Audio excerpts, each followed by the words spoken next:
नमस्कार बंधुरा आमी संजीत सरकार और तुम्हारा देखो संजीत स्टाडी सेंटर। आगामीकाल तुम्हारे उच्च माध्यमिक 2025 प्रथम बांगला विषय परीक्षा। तो बांगला विषय क्षेत्रे तुम्हारा सारा बछर धरे किछु ना किछु पढ़ेछो। तो परीक्षार प्राक मुहूर्ते आमार भिडियोते बला जे प्रश्नगुलो यदि पारो अवश्यई देखे जेओ, उपकार अवश्यई पाबे। बेशी समय नष्ट करब ना, सरासरि मूल भिडियोते जाबो। देखो बंधुरा এবছরের জন্য 2025 সালে গদ্য থেকে কিন্তু খুবই গুরুত্বপূর্ণ রয়েছে ভারতবর্ষ। বুঝা গেল? তো ভারতবর্ষ থেকে যে প্রশ্নগুলো তোমরা পড়বে সেটা হচ্ছে আমি কি তা দেখতে পাচ্ছিস নে, কোন প্রশ্নের উত্তরে বক্তা এই কথা বলেছিলেন, বক্তার এরূপ মন্তব্যের কারণ কি। গুরুত্বপূর্ণ প্রশ্ন রয়েছে। তারপরে শেষ রোদের আলোয় দূরের দিকে ক্রমশ আবছা হয়ে গেল, কার কথা বলা হয়েছে, সে ক্রমশ আবছা হয়ে গেল কেন। তার পরবর্তী প্রশ্ন সেই সময় এলো বুড়ি, কোন সময়ের কথা বলা হয়েছে, বুড়ির পরিচয় দাও। এবং সর্বশেষ প্রশ্ন বিজ্ঞ চৌকিদারের পরামর্শ মানা হলো, পরামর্শটি কি, সেই পরামর্শের ফল কি হয়েছিল। দেখো বন্ধুরা বাংলা বিষয়ে কিন্তু প্রশ্ন ঘুরিয়ে আসবে, লাইন চেঞ্জ হবে। যে প্রশ্নটি গুরুত্বপূর্ণ লাইন তোমাদের মনে হচ্ছে এই গুরুত্বপূর্ণ লাইনটি পরীক্ষায় আসতে পারে, অনেক সময় দেখা যায় সেই গুরুত্বপূর্ণ লাইনটি না দিয়ে তার আগের লাইনটি বা পরের লাইনটি দিয়ে প্রশ্ন হয়েছে। এটা বুঝতে না পারার জন্যই কিন্তু অধিকাংশ ছাত্রছাত্রী প্রশ্নের উত্তর কিন্তু ভুল করে আসে। ঘাবড়ানোর কিছু নেই, ওই উত্তরটাই হবে, শুধু তোমাদের একটু বুঝতে লাগবে। তোমাদের যদি পাঠ্য বই ভালো করে পড়া থাকে, গল্পের সারাংশ বা কবিতার সারাংশ যদি তোমাদের ঠিকঠাক করে আত্মস্থ থাকে, তাহলে তোমরা ঠিকই উত্তর করে আসতে পারবে। ভারতবর্ষ থেকে এই প্রশ্নগুলো কিন্তু অবশ্যই দেখবে। এর পরবর্তীতে তোমাদের পরবর্তী যে দুটো গল্প রয়েছে কে বাঁচায় কে বাঁচে এবং ভাত, সেখান থেকে তোমরা যে প্রশ্নগুলো দেখবে। ভারতবর্ষ থেকে কিন্তু এবছর প্রশ্ন আসা প্রায় নিশ্চিত, এটুকু বলা যেতে পারে। তো কে বাঁচায় থেকে অবশ্যই তোমরা মৃত্যুঞ্জয়ের চরিত্রটা ভালো করে দেখবে, যে কোনো লাইন তুলে এই প্রশ্নটা আসতে পারে। তারপরে গা থেকে এইছি খেতে পাইনি বাবা আমায় খেতে দাও। মৃত্যুঞ্জয়ের এই সংলাপে তৎকালীন সমাজ ব্যবস্থার যে করুণ চিত্র প্রকাশিত হয়েছে তা গল্প অনুসারে লেখো। আরেকটি প্রশ্ন পড়বে, ওটা পাশবিক স্বার্থপরতা, কে কাকে কি প্রসঙ্গে কথা বলেছেন, উদ্ধৃতাংশে তাৎপর্যটি বুঝিয়ে দাও। আর ভাত থেকে তোমরা পড়বে ভাত খাবে কাজ করবে, কি প্রসঙ্গে কে এই কথা বলেছিল, উদ্দিষ্ট লোকটি কিভাবে কাজ করেছিল। এরপরে দাঁতগুলো বের করে সে কামটের মতো হিংস্র ভঙ্গি করে, কে কার প্রতি এরূপ আচরণ করেছিল তার আচরণ বিশ্লেষণ করো। আর সর্বশেষ প্রশ্ন, সে বাধাটা বড় বাড়িতে থেকে যায় অচল হয়ে। এখানে বাধা বলতে কি বোঝানো হয়েছে, তা বড় বাড়িতে অচল হয়ে থেকে যায় কেন। তো এই প্রশ্নগুলো অবশ্যই গদ্যাংশ থেকে তোমরা রেডি করবে। তবে আমি বারবার করে বলছি পাঠ্য বই তোমাদের যদি ঠিকঠাক করে পড়া থাকে, পাঠ্য বই যদি তোমাদের ঠিকঠাক করে পড়া থাকে, তোমাদের যদি সারাংশ আত্মস্থ থাকে, তাহলে তোমরা কিন্তু নিজের ভাষাতেই উত্তর করে আসতে পারবে। বোঝা গেল? এবার তোমাদের অবশ্যই কবিতা থেকে যে পাঠগুলো পড়তে হবে। কবিতা থেকে 2025-এর জন্য উচ্চ মাধ্যমিক বাংলায় যে গুরুত্বপূর্ণ কবিতাগুলো রয়েছে সেটা হচ্ছে রূপনারায়ণের কুলে, শিকার এবং কন্দন রতাজননীর পাশে। রূপনারায়ণের কুলে থেকে তোমরা যে প্রশ্নগুলো পড়বে, সত্য যে কঠিন এই উপলব্ধিতে কবি কিভাবে উপনীত হলেন তা রূপনারায়ণের কুলে কবিতা অবলম্বনে লেখো। এরপরে আমৃত্যু দুঃখের তপস্যায় জীবন, কবি কেন এই জীবনকে দুঃখের তপস্যা বলেছেন বা সে বঞ্চনা করে না কেন, এরকম টাইপের কিন্তু প্রশ্ন লাইন তুলে বলতে পারে। তার পরবর্তী প্রশ্ন, লাস্ট প্রশ্ন, রূপনারায়ণের কুলে জেগে উঠিলাম, বক্তাকে তিনি রূপনারায়ণের কুলে জেগে উঠে কি দেখেছিলেন। তো কবিতার ক্ষেত্রে আমি একটা কথা বলছি, সারাংশ বারবার করে বলছি, সারাংশ এবং গুরুত্বপূর্ণ লাইন তোমরা যদি আত্মস্থ করে রাখতে পারো, তাহলে কিন্তু প্রশ্ন যাই আসুক তোমরা কিন্তু উত্তর করে আসতে পারবে। এর পরবর্তীতে শিকার থেকে তোমরা যে প্রশ্নগুলো পড়বে, শিকার কবিতায় অরণ্য প্রকৃতির যে পরিচয় পাওয়া যায় তা নিজের ভাষায় লেখো। আর এই ভোরের জন্য অপেক্ষা করছিল, কে এই ভোরের জন্য অপেক্ষা করছিল, তার এই পরিণতি কি হয়েছিল। এরপরে কন্দন রতাজননীর পাশে, এখান থেকে যে প্রশ্নগুলো পড়বে, আমি তা পারি না, কে কি পারেন না, না পাওয়ার বেদনা কিভাবে কবিকে আলোকিত করেছে, কবিতা অবলম্বনে লেখো। পরবর্তী প্রশ্ন, কন্দনরতা জননীর পাশে কবিতায় কেন জননীকে কন্দনরতা বলা হয়েছে, কবির কি করণীয় বলে মনে হয়েছে। আর সর্বশেষ প্রশ্ন, আমি কি তাকাবো আকাশের দিকে বিধির বিচার চেয়ে, আমি কে কোন প্রসঙ্গে একথা বলা হয়েছে, একথা বলার কারণ কি। তো এই প্রশ্নগুলোকে অবশ্যই ভালো করে তোমরা কিন্তু পড়বে।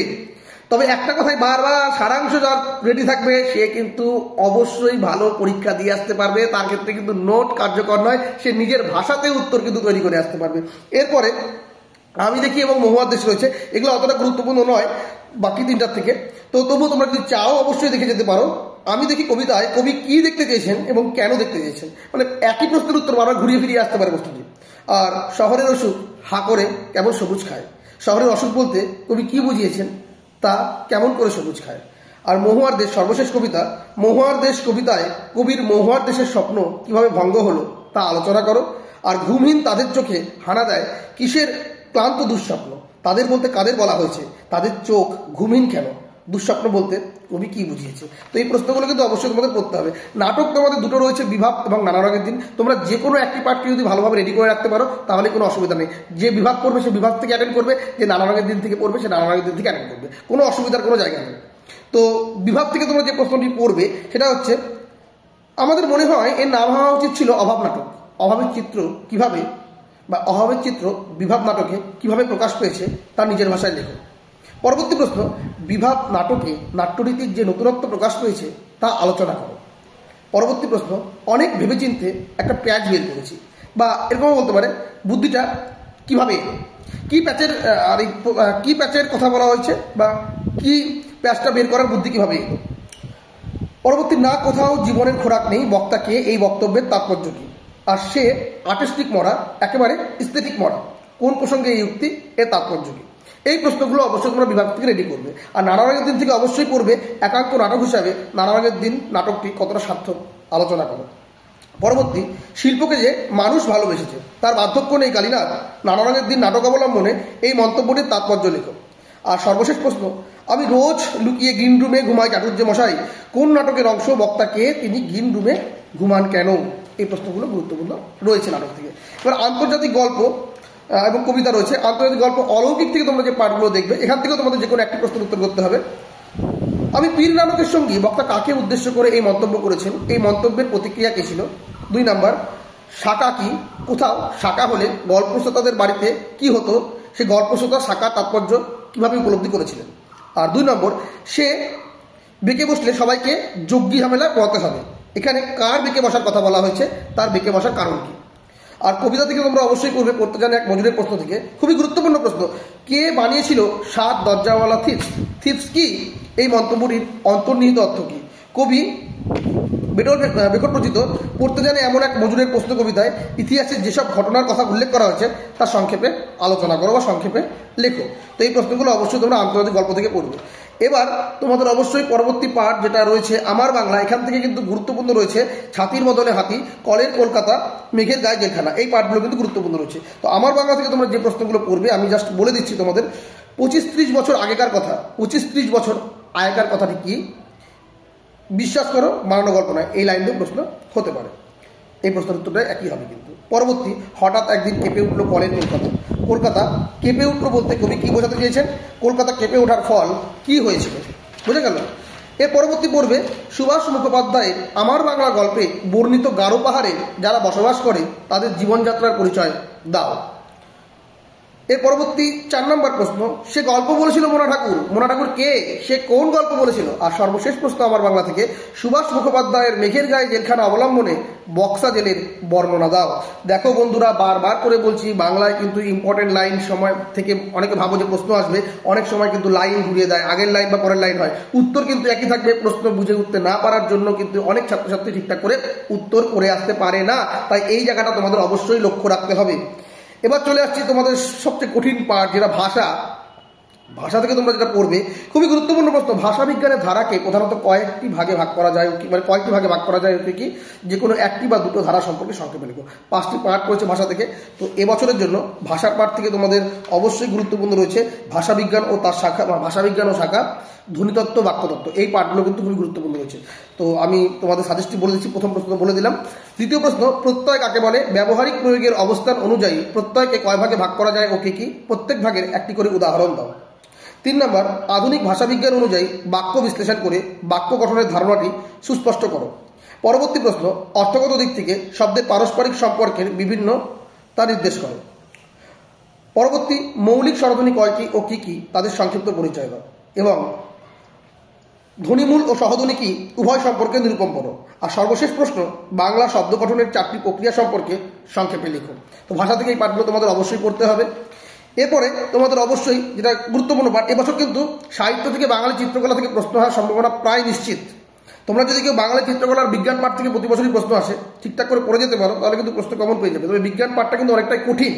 যাই হোক, তো দেখে নাও তোমরা যেগুলো প্রশ্নগুলো পড়বে, আমি সেগুলো একদম স্টেপ বাই স্টেপ তোমাদের বলে দিচ্ছি। তোমরা অবশ্যই সেই পাঠগুলোকে দেখতে পারো।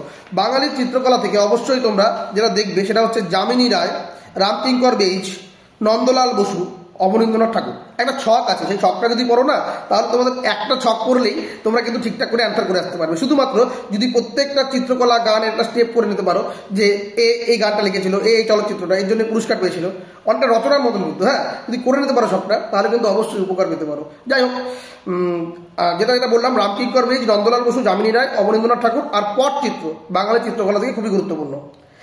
গান থেকে তোমরা অবশ্যই দেখবে মান্না দে, নজরুল, রবীন্দ্রনাথ এবং লোকসঙ্গীত। চলচ্চিত্র থেকে দেখবে ঋত্বিক ঘটক, সত্যজিৎ রায় এবং তথ্যচিত্র। বিজ্ঞান থেকে দেখবে সত্যেন্দ্রনাথ বসু, কাদম্বিনী গাঙ্গুলি, জগদীশচন্দ্র বসু, নীলরতন সরকার, বিধানচন্দ্র রায় এবং প্রফুল্লচন্দ্র রায়। আর ক্রীড়া থেকে অবশ্যই দেখবে হকি, ফুটবল, কুস্তি, সৌরভ গাঙ্গুলি এবং রামায়ণের দাবা। বোঝা গেল?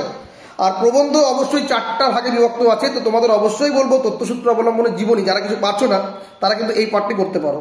তবে আমি বলে দিচ্ছি, মানসচিত্র থেকে অবশ্যই তোমরা দেখতে পারো বিশ্ব উষ্ণায়ন, চন্দ্রযান 3, গণমাধ্যম, চরিত্র গঠনে খেলাধুলার বিজ্ঞান, খেলাধুলার ভূমিকা, চরিত্র গঠনে খেলাধুলার ভূমিকা, দৈনন্দিন জীবনে বিজ্ঞান, বাংলার উৎসব এবং ছাত্র সমাজ। আর তথ্যসূত্র অবলম্বনের জীবনী একটা ছক আছে, সেই ছকটা যার কাছে আছে সে যদি ঠিকঠাক করে পড়ে নিতে পারে তাহলে যে জীবনই আসুক না কেন সে কিন্তু পয়েন্ট দেখে দেখে আরাম করে উত্তরটা করে আসতে পারবে। তো যাই হোক, তথ্যসূত্র অবলম্বনে তোমরা যেগুলো দেখবে, সৈয়দ মুস্তফা আলী, জীবনানন্দ দাশ, মহেশ্বতা দেবী, এপিজে আব্দুল কালাম, স্বামী বিবেকানন্দ এবং কাজী নজরুল ইসলাম। তো এই ছিল তোমাদের বাংলা বিষয়ের সম্পূর্ণ সাজেশন। ছোট প্রশ্নগুলো কিন্তু অবশ্যই গুরুত্ব দিবে, ছোট প্রশ্নগুলো কিন্তু গুরুত্বপূর্ণ। পাঠ্য বই যারা ঠিকঠাক করে খুঁটিয়ে পড়েছে তাদের ক্ষেত্রে কিন্তু ছোট প্রশ্ন অর্থাৎ এমসিকিউ এসে কিন্তু কোনো অসুবিধা করবে না, এবং গ্রামাটিক্যাল কোশ্চেনটাও কিন্তু কোনো রকম অসুবিধা করবে না। বোঝা গেল? তো ঘাবড়ানোর কোনো জায়গা নেই। মনে হতে পারে যে এত কিছু পড়ছি, সবকিছু মাথা থেকে গুলিয়ে যাচ্ছে, কিছু মনে থাকছে না, পরীক্ষার হলে যায় কি লিখবো। দেখো, পরীক্ষার প্রাক মুহূর্তে এই ঘটনাগুলো ঘটে থাকে, তো ঘাবড়ানোর কোনো জায়গা নেই। পরীক্ষার হলে যখন বসবে, প্রশ্নপত্র যখন হাতে পাবে, প্রশ্নগুলো যখন তোমরা পড়বে, ঠিকই তোমাদের প্রত্যেকটা উত্তর মনে পড়ে যাবে এবং তোমরা সঠিকভাবে উত্তর করে আসতে পারবে। পরীক্ষা দিয়ে অবশ্যই জানাবে কেমন পরীক্ষা হলো। আজকের মতো ভিডিও এখানে শেষ করছি, পরবর্তী ভিডিওতে দেখা হবে। ভিডিওটি ভালো লেগে থাকলে অবশ্যই লাইক করো, কমেন্ট করে তোমরা তোমাদের মতামত জানাইও, বন্ধুদের মধ্যে শেয়ার করো। আর চ্যানেলে প্রথম হয়ে থাকলে অবশ্যই সাবস্ক্রাইব করে পাশে দেওয়া নোটিফিকেশন বেল আইকনটিকে ক্লিক করে রেখো পরবর্তী আপডেট পাওয়ার জন্য। তো আজকের মতো এখানে শেষ করছি। সকলে খুব ভালোভাবে পরীক্ষা দিও। এতক্ষণ আমার সঙ্গে থাকার জন্য সকলকে জানাই আন্তরিক প্রীতি, শুভেচ্ছা, ভালোবাসা, অভিনন্দন এবং অনেক অনেক ধন্যবাদ।